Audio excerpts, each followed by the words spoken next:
안녕하세요. 주의 백성인 강건함을 위하여 매일 밥 짓는 목사 김태양입니다. 오늘의 말씀은 고린도후서 5장 11절에서 21절까지의 말씀입니다. 오늘을 우리가 어떻게 살아야 하는지 정확하게 가르쳐 주시는 주님의 말씀입니다. 자신의 목소리로 꼭 3번 먼저 읽어주십시오. 하나님은 우리에게 직분을 주셨습니다. 고린도후서에서 바울은 고린도 교회에 하나님이 주신 직분을 정확하게 이야기합니다.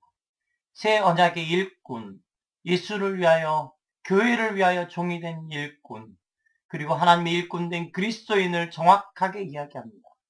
3장 6절입니다. 그가 또한 우리를 새 언약의 일꾼 되게 만족하게 하셨으니 율법 조문으로 하지 아니하고 오직 영으로 함이니 율법 조문은 죽이는 것이요 영은 살리는 것이니라. 4장 5절입니다. 우리는 우리를 전파하는 것이 아니라 오직 그리스도 예수의 주되신 것과 또 예수를 위하여 우리가 너희의 종된 것을 전파함이라. 6장 3절부터 읽어드리겠습니다. 우리가 이 직분이 비방을 받지 않게 하려고 무엇이든지 아무에게도 꺼리끼지 않게 하고 오직 모든 일에 하나님의 일꾼으로 자처하여 많이 견디는 것과 환난과 궁핍과 고난과 이 직분은 그냥 가르침으로 전달되어진 직분이 아니었습니다. 학교에서 자격증을 주어서 취득되어진 직분이 아니라는 것입니다. 먼저 가신 예수님의 길이고 그리고 그 길을 따랐던 수많은 사도들이 걸어갔던 길이고 오늘 우리가 이 직분을 가지고 따라가는 그 길이라는 것입니다. 새 언약의 일꾼, 그리스도의 종, 하나님의 일꾼, 우리는 그렇게 부름받은 사람들입니다. 이 직분을 가진 사람들입니다. 이 직분이 우리에게 주어진 데는 3가지 이유가 있습니다. 그 이유가 오늘 우리가 묵상하고 있는 본문에 나타나고 있습니다. 첫 번째는 되게입니다. 존재의 변화입니다. 5장 21절 말씀입니다. 하나님이 죄를 알지 못하는 일을 우리를 대신하여 죄로 삼으신 것은 우리로 하여금 그 안에서 하나님의 의가 되게 하려 하십니다. 우리는 길이 없는 사람들이었습니다. 우리는 방법이 없는 사람들이었습니다.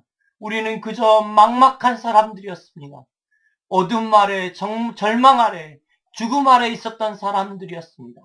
그런 우리에게 그리스도께서 은혜로 우리의 길이 되셨고 진리가 되셨고 생명이 되셨습니다.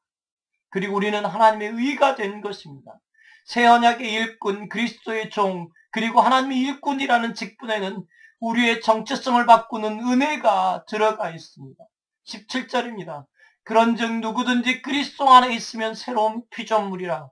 이전 것은 지나갔으니 보라 새 것이 되었도다. 두 번째는 살게입니다. 삶의 변화입니다. 15절입니다. 그가 모든 사람을 대신하여 죽으심은 살아있는 자들로 하여금 다시는 그들 자신을 위하여 살지 않고 오직 그들을 대신하여 죽었다가 다시 살아나신 이를 위하여 살게 하려 합니다. 예수를 위하여 살게 우리를 변화시키셨습니다.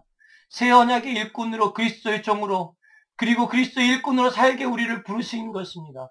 이것이 우리에게 주어진 직분입니다. 그리고 마지막 3번째는 하계입니다. 행동의 변화입니다. 12절 말씀입니다. 우리가 다시 너희에게 자청하는 것이 아니요 오직 우리로 말미암아 자랑할 기회를 너희에게 주어 마음으로 하지 않고 외모로 자랑하는 자들에게 대답하게 하려 하는 것이라. 하나님의 일꾼의 자랑의 주제는 예수 그리스도입니다. 갈라디아서 6장 14절 말씀입니다. 그러나 내게는 주 예수 그 십자가 외에 그리스도의 십자가 외에 결코 자랑할 것이 없으니 그리스도로 말미암아 세상이 나를 대하여 십자가에 못 박히고 내가 또한 세상에 대하여 그러하니라. 고린도전서 2장 31절 말씀입니다. 기록된 바 자랑하는 자는 주 안에서 자랑하라 함과 같게 하려 함이라.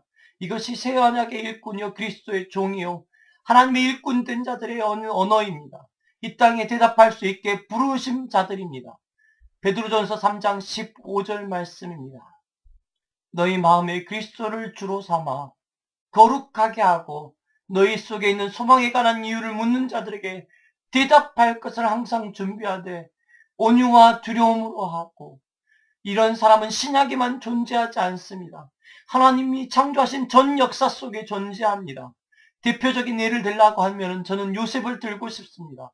창세기 50장 19절 말씀입니다. 말씀부터 읽어드리겠습니다.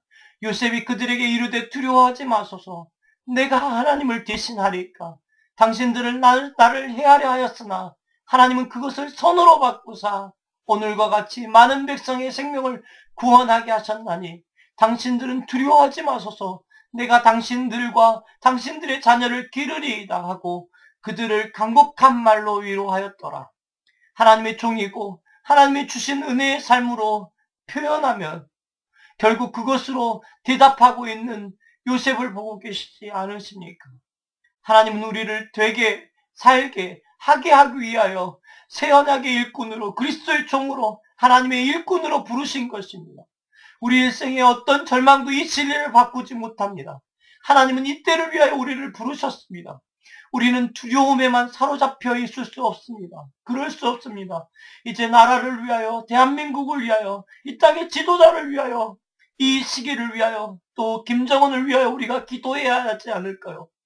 새 언약의 일꾼들이여, 그리스도의 종이여, 그리고 하나님의 일꾼들이여, 일어나 함께 기도합시다.